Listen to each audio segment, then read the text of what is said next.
দাঁত দেখাবো না কি করবো সারবো, তাহলে লোক বুঝতে দেখাবো পারবে। কি গুলোকে, এই যে দাঁতের জন্য আমার হ্যাঁ। অসুবিধা হচ্ছে তার জন্য যাচ্ছি। হুম, চলো দেখাই যাও নাকি ডাক্তার কাছে। চালু করে দিয়েছি। তো ফাইনালি বন্ধুরা দেখতে পাচ্ছ আমি কিন্তু আমি আর আমার ভাই একটা দুজনে মিলে কিন্তু ডাক্তারখানা নিয়ে চলে এসেছি আগে। তো ডাক্তার এখন দেখো চেক আপ করছে ওর, ঠিক আছে। তো চেক আপটা খুব যত্নভাবে হবে, দাঁতের খুব প্রবলেম হয়ে গেছিলো আর, ঠিক আছে। ওই কারণে কিন্তু দাঁতের ডাক্তার কাছে চলে এসেছি নিয়ে আমরা। তো দেখো কীভাবে যত্ন সহকারে কিন্তু কাজটা চলছে আর এখন প্রায় আমাদের 2 ঘন্টা থেকে 2.5 ঘন্টা প্রায় লেগেছে এই কাজটা করতে, ঠিক আছে। কেন কি 5টা দাঁত আর বেকার হয়ে গেছিলো বন্ধুরা, কি বলবো। তো এত অসুবিধা হচ্ছিল আর প্রচণ্ড যন্ত্রণা করছিল, ওই কারণে কিন্তু ডাক্তার খুব যত্ন সহকারে কিন্তু কাজটা চলছিল আর, ঠিক আছে। প্রচণ্ড ব্যথা করছে দেখতে পাচ্ছ। আর মানে কি বলবো, এত যন্ত্রণা করছে। 5টা দাঁতের অবস্থা খুব খারাপ ছিল, যদি এখন না ঠিক করলে কিন্তু ঠিকই হতো না।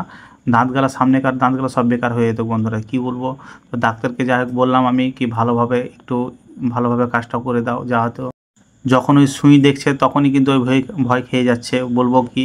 মানে আমি থাকতে থাকতে এত ভয় করছে, মানে পা হাত শুধু কাঁপছে আর, ঠিক আছে। তো যাই হোক আমি একটু ওকে মানে সান্ত্বনা করলাম, আমি যে করে হোক ডাক্তার একটু সান্ত্বনা করছে। তো ফাইনালি কিন্তু আর দাঁত বসানো।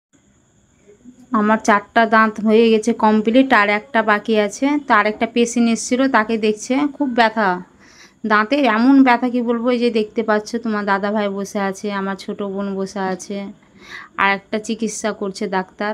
কিন্তু আমার 4টা হয়ে গেছে, একটা বাকি আছে। আর যা যন্ত্রণা করছে কি বলবো, মানে ইঞ্জেকশন দেখে আমাকে ফাইনালি কিন্তু আমি ডাক্তারখানা থেকে নিয়ে চলেছি ওকে, ঠিক আছে, দেখতে পাচ্ছ। আর সঙ্গে আবার দাঁতটা দেখো একটু তোমার, এ দেখো কত সুন্দর কিন্তু দাঁতটা করে দিয়েছে অস করে, ঠিক আছে।